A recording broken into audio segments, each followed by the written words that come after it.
我们说英语啊，如果你听不懂的话，在外面有翻译器，你可以去拿一个。Just saying, we're gonna do this talk in English, or you want to do this in Chinese? Just that I will not understand anything what you're saying or what I'm going to talk about if I start doing Chinese. Unfortunately, yes. But I need to come more often to really start understanding Chinese. Yeah. All right, we'll just stick with English. Yes, thank you. So we're going to be talking about the India market, the only country in the world that wants to compete with China when it comes to population size. Makes it a very exciting market. And we have the largest mobile gaming publisher from India sitting here with us, so he's going to be sharing some great insights with us. Do you want to give a short introduction about Nazara Games and your role? We are not just competing on population. I think we are the fastest growing economy also. Yeah. So just a quick introduction about Nazara and then myself so that you can get the context. Nazara is a 14, 15-year-old company headquartered in Mumbai, India. And we have been providing value-added services, subscription services in 60 countries in all emerging markets. We cover 2.3 billion users today through our services in Africa, Middle East, Indian subcontinent, Southeast Asia. And so that's our main understanding of the consumers in emerging markets. We really understand how the internet has really happened on mobile. And a lot of people talk about mobile first. Our geographies are mobile only geographies. So they are not mobile first. So we understand those users. And we have, as the smartphone growth is happening and more users are attempting to play games, we are seeing a lot of traffic on app stores. Unlike China, we have Google Play and iTunes as the dominant app stores, and 9 apps from Ali Games is really investing a lot of dollars to establish itself as the credible app store in India. So these are the 3 app stores. A lot of OEMs and a lot of Chinese companies are trying to create their own app store, but they're still very nascent. Google holds the dominant share. There's been a lot of Chinese companies that have tried to build app stores, and they've also withdrawn from the Indian market again, right? Yeah. I think before I kind of get into this, just quickly, I've really been in gaming for the last 7-8 years. And prior to this, I was focusing on premium games and working with a lot of Hollywood companies and developing and publishing games in Europe and US market. So I've been there, looked at the best of the markets, competitive markets, created premium games. And now, in the last 2 years, I've kind of taken a bet on India market. And I believe that India is China of yesterday. I was telling a couple of my colleagues in the VIP lounge that it's 2011 China revenue numbers is what India is today. And also don't talk too fast so the translators can keep up. Right. So you're saying India right now, in terms of revenue, right, is at the point where China was in 2011. Correct. And how long do you think it will take before they get to where China is in 2017? So I think there are a couple of factors, and obviously the hindsight is much better because the Chinese revolution happened on its own, while now a lot of Chinese companies have a full hindsight of what happened in China, and hence to your question, they are all kind of deep diving into India and trying to kind of ensure that the bus which they might have missed in China, they don't miss it in India. Yeah. So I think the factors which are really positive for India is the smartphone growth is really happening really, really fast. Yeah, give us some numbers to get an idea because the numbers are still changing a lot every single year. So what are some of the key numbers? So I think if you look at again, I will drive similarities between China and India. 2011, China had 17 to 18% internet penetration, and same thing is today with India. So India is roughly around 20-25% internet penetration with 350 million internet users. Yeah, definitely still a lot of space for growth. Just space. Like China was huge. Yeah. So we have 1.3 billion population, and 350 is roughly around 20% thereabouts. So we have that. Smartphones is 250 million smartphones. We sell roughly around 6-7 million every month. And we call them smartphones because they run on Android, but are these all capable of playing the latest games, or could you? That's the difference from China evolution and India evolution, because we all know that the specs of phones keep on increasing and the prices keep on coming down. And thanks to a lot of innovation happening in China, we are getting very good mobile phones at much cheaper price in India, which means that your devices, your graphic card, your memory, your frame rates, everything can support very good quality of gaming. Yes. So those 250 million smartphone users are really potential users for games, right? They are, and 6 to 7 million phones are being sold every month. That's right. That's a lot. That's a lot. Yeah. So I think that's positive factor is that you have better specs of phones compared to what China would have in 2011-12 at a mass. Yeah. You have a full consumer base, which is really, you have companies which have understood that it's the multiplayer which kind of drove the in-app purchases. Even in a casual game of bubble shooter, I remember traveling to Korea in 2012, and I saw any Pang games. And there was like bus hoardings, and there was everything everywhere. And it was, to me, it was a curiosity because I was doing brawler, I was doing some kind of, injustice kind of games at that point of time. Yeah. And for a bubble shooter to really make so much of money, it was kind of a surprise for me. Yeah. So I think India market will really have those easy to pick up and play, seemingly easy to master but difficult to master kind of game mechanics, and driven by multiplayer. When you say that, I always think Flappy Bird.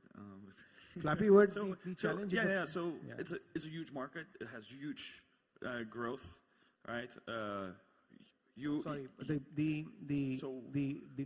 difference. We're going into the games part now. Like what kind of? So I will come to the games part in a second. I think the difference which is there between, to answer your question on China and India, is consumer habit of paying for in-app items.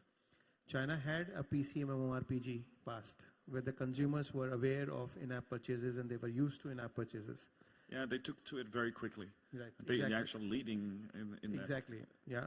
While in India we have never had a gaming, culture, because mobile brought the gaming to India. The PC and console never really took off in India. So the gaming and the propensity to pay for in-app purchases, that habit is different from China. So those are the two factors which I call joker in the pack.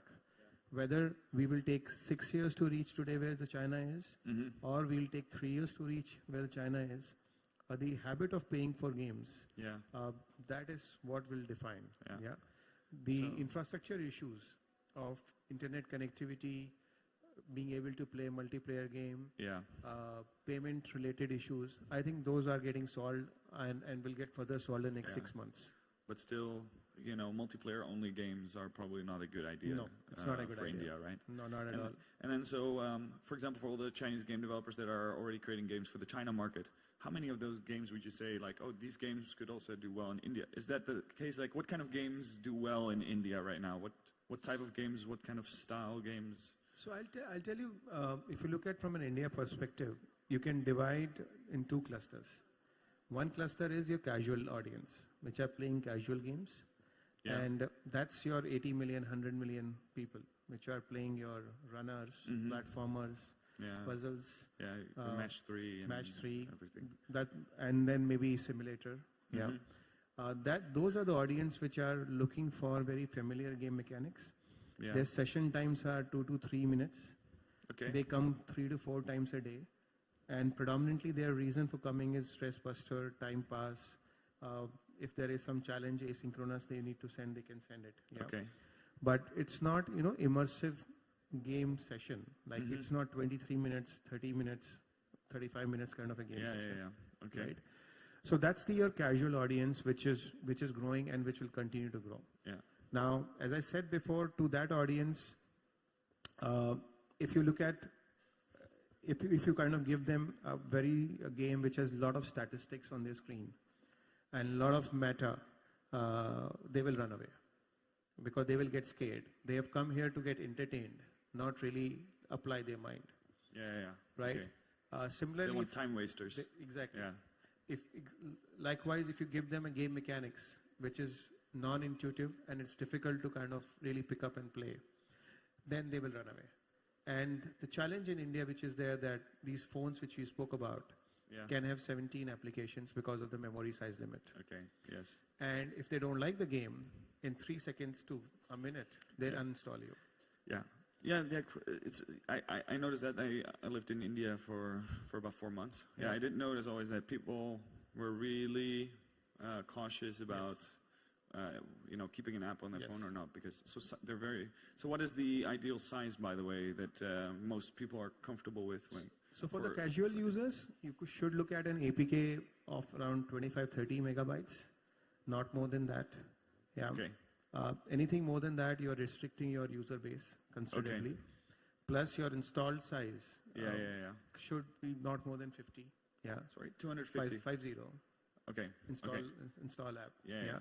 Now, so a couple of things which we have learned from. So that's pretty light, right? Pretty light. Yeah. And what our experience we have seen is keep the art style pretty warm colors, sunlight. Okay. Yeah. Don't make it dark. Don't make it grungy. Can you give us an example? Is there any famous game with an art style that, like you said, this is the no? Kind of game so let's look at Candy Crush is a perfect example. Sorry? Yeah. Candy Crush is a perfect example. Candy Crush is sweets. It's nice, warm, light. But a lot of match 3s have come in India market which were dark, which would try to take action theme or more realistic theme and all that stuff. They all failed. Yeah. Similarly, in let's say runners, it's Subway Surfer still rules the roost. And for example, we have done a couple of games which are great runners, nice casual look, toonish look. They all have done very well. However, if you try to make it very grungy, dark look, So what is an example of a game, like a type of art style that does not the type of art style which doesn't work definitely is East Asian. The Chinese art style, Japanese art style, Korean art style doesn't work. Cartoony, anime. Cartoony, manga, MMA. They don't take to it. They don't take. It's more Western art style which really works. Okay. And So some reskinning might have to be done if you're making games for the Southeast Asian China market. Reskinning has to be done. Second, your Chinese game screens have small font, lot of data. That doesn't work there. Yeah. Okay. Then predominantly, as I said, you've discussed about the size of the game. We discussed about the install size, download size. Yeah. Also, one of the good example is try to see if it's a portrait and it's a one thumb, because a lot of people are playing in commute and they just they're doing multitasking. Yeah. So that's another thing which you can really kind of look at in doing that. What is happening with the 4G coming in? Yeah. I'm seeing a lot of people making their phone as a hotspot and creating a local Wi-Fi network. Okay. Yeah, and then they are playing with their friends which are nearby. Okay. So it could be a board game which is local. It could be a card game which is local. It could be a local, what do you call it? Ice hockey that you play in the arcade games. So a lot of these things which are happening in the casual users. Because and okay, so that's the casual users, right? And just to, as you already told me this, hardcore audience is almost non-existent. Just to very quickly rule that out, and then I want to talk about the mid-core. So mid-core, if you look at roughly, there'll be 20 million mid-core users. Okay. They are generating 150 million revenues today. Yeah. They are the players. They're the good spenders, right? They are the players. They are the players and payers. Yeah. So if you look at what are the fastest growing genres in India, it's RPG, RTS, real-time strategy. Yeah. Then you have social casino. Yeah. And sports. Yeah. Dota kind of games? No. So Counter-Strike and Dota is on PC, not on mobile. Yeah. But what is really growing is on obviously all the. But even those are on PC, right? Dota and Counter-Strike are super small in India. So roughly Dota has 2 million fan base. Okay. And Counter-Strike Go will have 1.5 million. Yeah. Now you can say on a population of 1.3 billion. Right. So I'm saying the glass is half full, half empty. Yeah. It may be larger than many countries' size of players. Yeah. But relatively from an India, which is we say that a giant is about to waken up. Yeah. It's very small. Yeah. Yeah. All right. But the mid-core, absolutely, RTS, RPG, your pool game, your soccer games. In India, we have a most popular sport is cricket. So if you kind of really create good meta game design economy, high quality game, you would make money in India on sports. Yeah. And so okay, we have an idea of what kind of games work, the size of the market, and so what kind of games does Nazara publish, and what is your strategy based on the size of the market? So we believe. I'll give you some statistics first. Yeah, roughly 150 million, as I said, is the revenue number from an in-app purchase point of view. What is the number one game making in? So Clash of Clans is the number one grossing game. It's making roughly $1.5 million a month. So about 100,000, a little bit more than $100,000 a day. Roughly, yes, roughly. So which is a lot more already, by the way, than 2 years ago, right? Sorry. That's a lot more than 2 years ago. It's much more than that. Yeah, last year was 2 years ago was about 40,000. Yes, so and now it's all doubled. So I believe that. So if you look at total market, the grossing revenues last year increased by 50%.